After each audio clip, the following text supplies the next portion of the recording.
Good morning. This is Debra Wilson.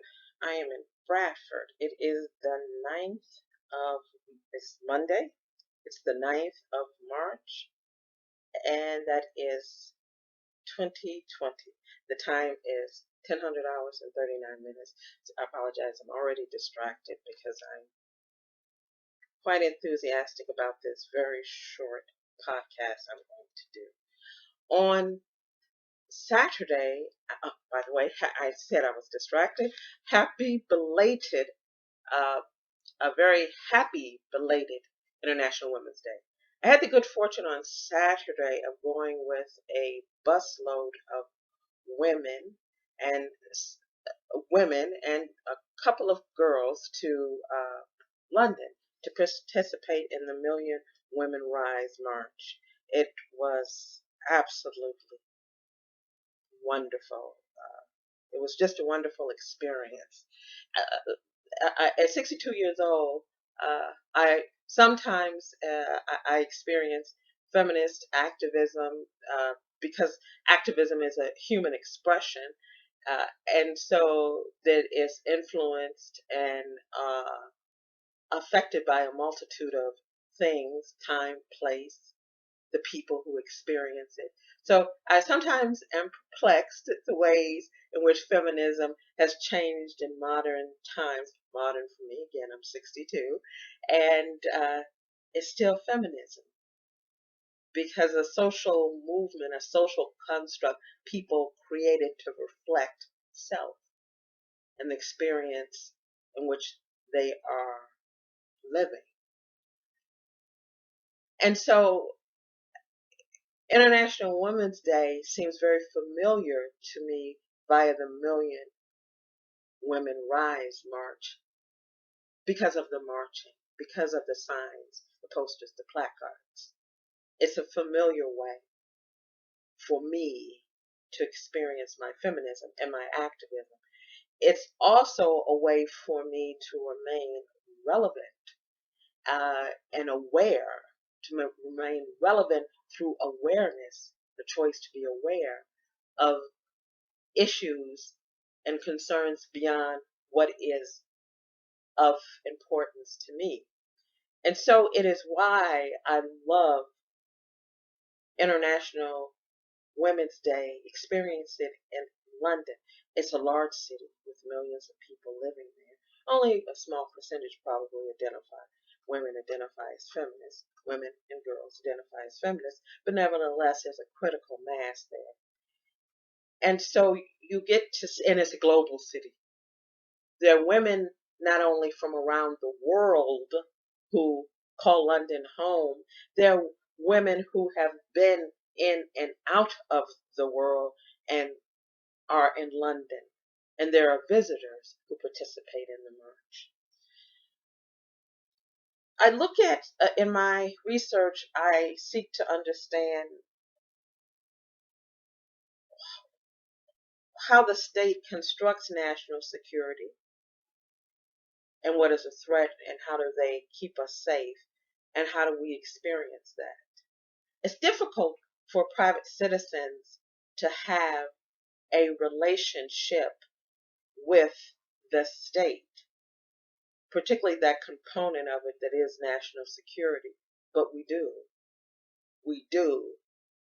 It may be difficult and darn near impossible as private citizens to sit and talk with the people who oversee our national security and actually participate in keeping the model running. But we are in relationship with the state. We're in relationship with the state and how we experience national security and policing models. And so that's the other reason why I love the Million Women Rise March. I'm already over 4 minutes now, and I actually wanted to keep this short. So the other reason I find it so amazing, it is an organic and live expression of the relationship between civilians, citizens, civil society communicating to the state what's important to a particular group of people, a person, or an organization. I find activism that is organic in its emergence from the bottom up, which is from citizens, civilians, civil society. It gives voice to who are the people participating in that activism. It gives voice to what they value. It gives voice to the state, what they want the state to understand. I look at things from a holistic perspective, and I'm always curious how the state understands when it sees protest. I'm curious if the state agrees with my assessment that it is the people giving voice to the state. This is what we want you to see. This is what we want you to know. It also, particularly with the context being London, England, reminds me of the complexity of the city and the fact that it is the local and the international simultaneously. So the activism that was on display in Million Women Rise, some of it was concerns specifically for London, that related to London, that related to the United Kingdom or parts of the United Kingdom. And some of it related to countries in South Asia, in the Middle East, and Latin countries. And it was all being expressed in London, England. So I'm going to go out on a bit of a tangent here because that's the way my mind works. So I hope you hang in there.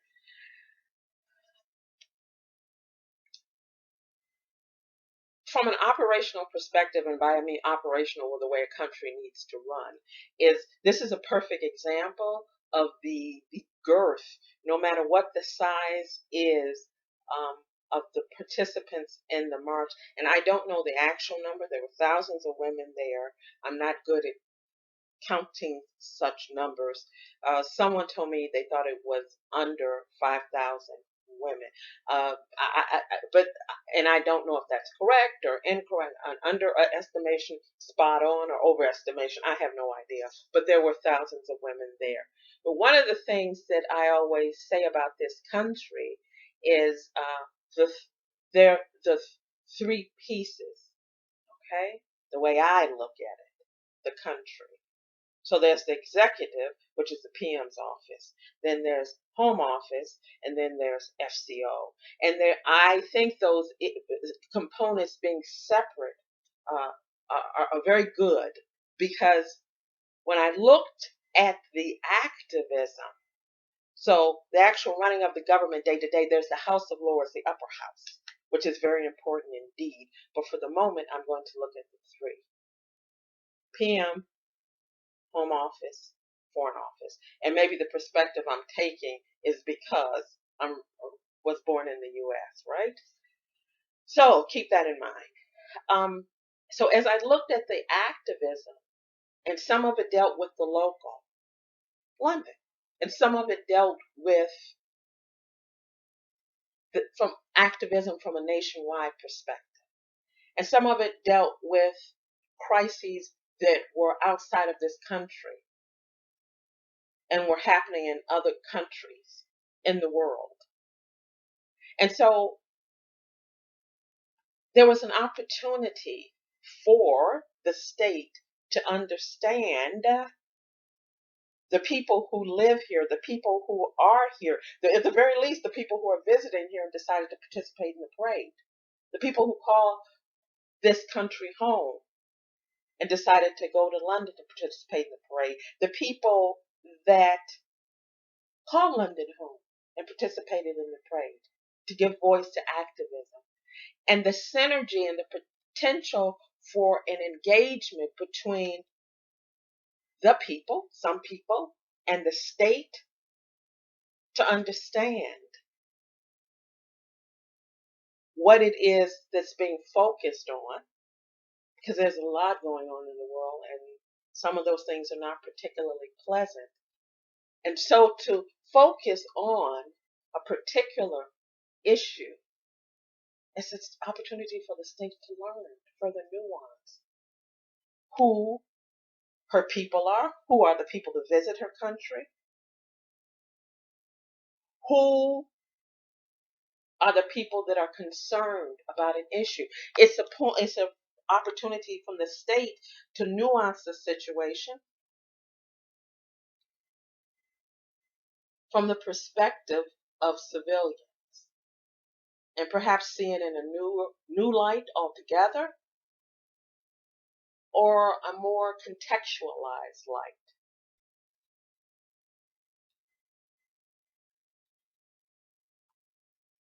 There's also, during the parade, the relationship between the policing model for the parade and the people in the parade, the women. And so for me, it's fascinating to watch that relationship as well. And how does that work, and how is that experienced? So I'm going to post this particularly. Okay, I need to go back.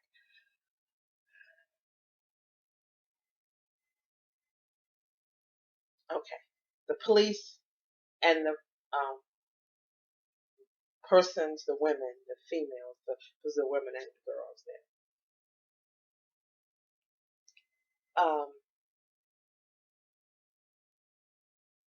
There were some bumpy parts in the relationship. The context of it is the march, and that the march, the organizers of the march were responsible for blocking off the roads. My perception was they did a good job. There was some disappointment, my perception, from the organizers of the march. They voiced some in the positioning of an access bus.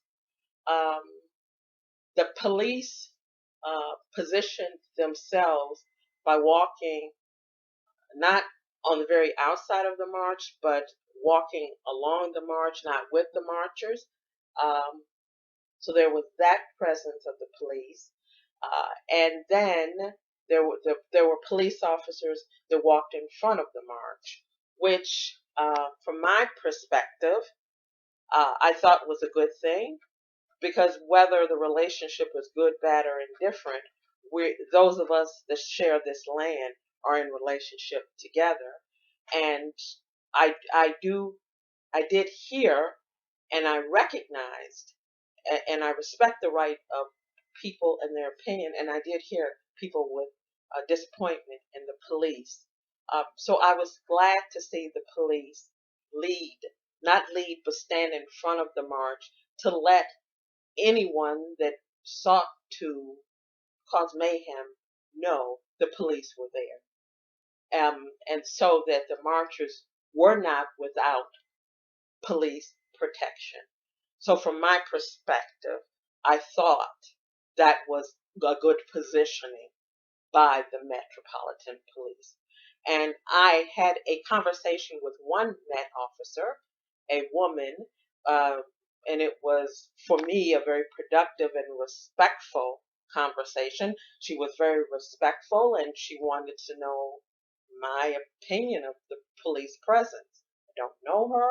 I just went up to her and spoke to her. But I don't speak for the Million Women Rise march. I don't speak for the organizers. I don't speak for anyone. That was my opinion of the interaction I had with the police officer. So I have some pictures. I'm not a photographer. I have a few pictures that I'm going to post along with this. I always do these stream of consciousness because I always think that when I'm talking, I have to keep thinking and keep contextualizing. And sometimes as I'm talking, I come up with a connection. Well, I think it's a connection and an intersection of something, and I realize, oh, I should have caught that earlier. So look at the pictures. I'm not a photographer, okay? That's my disclaimer. I'm not a photographer.